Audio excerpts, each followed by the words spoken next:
Olá, 6 horas depois de decretar a lei marcial e suspender a Assembleia Nacional, os partidos políticos, as liberdades civis, inclusive a liberdade de imprensa e o direito de manifestação, o presidente conservador da Coreia do Sul, Yoon Suk-yeol, voltou atrás ontem, mas está liquidado politicamente, deve cair por renúncia ou impeachment.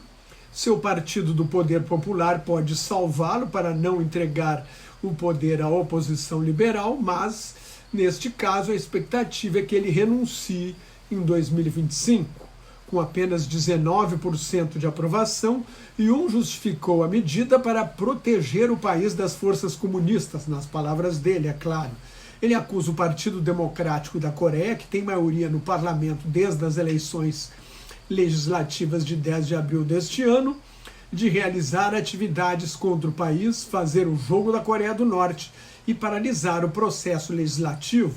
A lei marcial transfere poderes administrativos e judiciais para os militares que cercaram a Assembleia Nacional, mas a população também se mobilizou para protestar e cercou a Assembleia Nacional, e 190 dos 300 deputados conseguiram entrar e votaram por unanimidade para derrubar a medida de força do presidente. Os deputados do partido dele também votaram para derrubar. Pelo artigo 77 da Constituição da Coreia do Sul, a Assembleia Nacional pode revogar a lei marcial por maioria absoluta.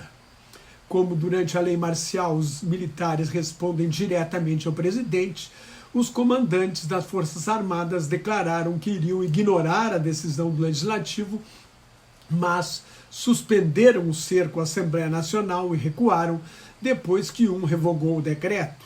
A lei marcial não era aplicada desde a redemocratização da Coreia do Sul, em 1987. A maioria oposicionista não aprovou o orçamento para 2025, que incluiu um aumento de 3,2% nos gastos militares para enfrentar os desafios do regime comunista norte-coreano. A oposição quer uma atitude mais conciliatória em relação à Coreia do Norte e é contra o fortalecimento da cooperação trilateral com os Estados Unidos e o Japão para questões de defesa. Essa cooperação era defendida por Yoon. A oposição entende que isso expõe a Coreia do Sul a conflitos com a China e a Coreia do Norte. Nos últimos meses, o regime norte-coreano aumentou as provocações. Em 17 de outubro, destruiu estradas de ferro e de rodagem ligando os dois países. Em 31 de outubro, testou o míssil balístico intercontinental Hwasong-19, mostrando capacidade de atingir o território dos Estados Unidos. Em 4 de novembro, a Coreia do Norte lançou uma barragem de mísseis balísticos de curto alcance. Em 8 de novembro, perturbou os sinais de posicionamento global perto da fronteira, afetando a navegação aérea e marítima. Depois de fechar um acordo militar com a Rússia, a Coreia do Norte fornece armas à ditadura de Vladimir Putin e enviou pelo menos 10 mil soldados para a guerra contra a Ucrânia. Em resposta, o governo Yoon prometeu mandar armas e assessores militares à Ucrânia, o que agora parece menos provável. A Coreia foi ocupada pelo Japão de 1910 até o fim da Segunda Guerra Mundial.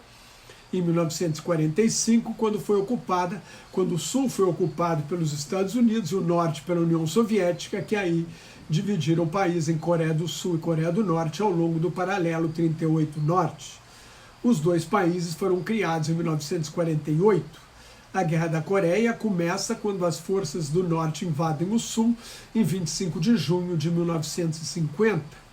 Os Estados Unidos têm hoje pelo menos 24 mil soldados na Coreia do Sul, é a maior força militar norte-americana no exterior, depois do Japão, onde há 55 mil soldados dos Estados Unidos, e da Alemanha, onde há 35 mil.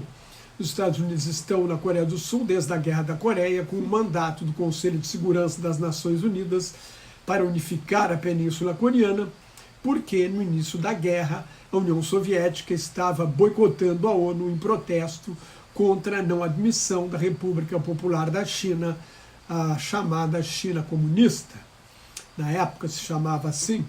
Houve uma guerra entre os Estados Unidos e a China dentro da Guerra da Coreia. Em 19 de outubro de 1950, o 4º Exército da China, sob comando de Lin Biao, chegou a ser apontado como sucessor de Mao Tse-tung, cruzou o rio Yalu, a China venceu no sentido de que conseguiu empurrar as forças internacionais lideradas pelos Estados Unidos para o sul do paralelo 38 Norte, restaurando o status quo anterior. A China não queria uma Coreia unificada com forças norte-americanas junto da sua fronteira. E um já foi alvo de um processo de impeachment, agora o segundo é inevitável.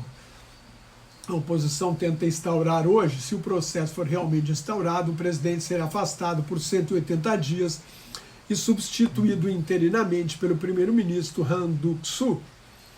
Pela lei sul-coreana, a destituição do presidente exige o voto de pelo menos 2/3 da Assembleia Nacional e a Corte Suprema precisa confirmar o impeachment também por uma maioria de pelo menos 2/3. A oposição precisa de 8 votos do partido governista. Isso pode salvar do impeachment, mas a pressão pela renúncia vai continuar. Se o presidente cair, deve haver nova eleição presidencial em 60 dias e a oposição seria franca favorita.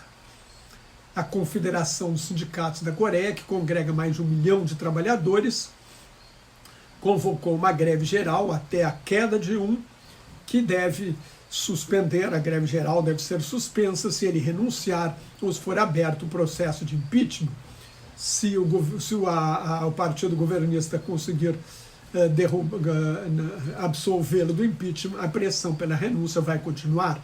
Em 2017, a presidente conservadora Park Geun-hye foi afastada no processo de impeachment, num escândalo que envolveu a maior empresa do país, a Samsung, hoje a maior empresa de eletroeletrônicos do mundo. Com um produto interno bruto de 1,870 bilhões de dólares por ano, a Coreia do Sul é hoje a 12ª maior economia do mundo, tem uma população de 52 milhões de habitantes e uma renda média de 36.200 dólares por habitante, 3,5 vezes maior do que a do Brasil. Perdão. E uma educação de alta qualidade, 99% dos sul-coreanos concluem ensino médio e 25% tocam instrumentos musicais. Muito obrigado pela sua atenção, desculpe pela voz rouca. Até mais. Tchau.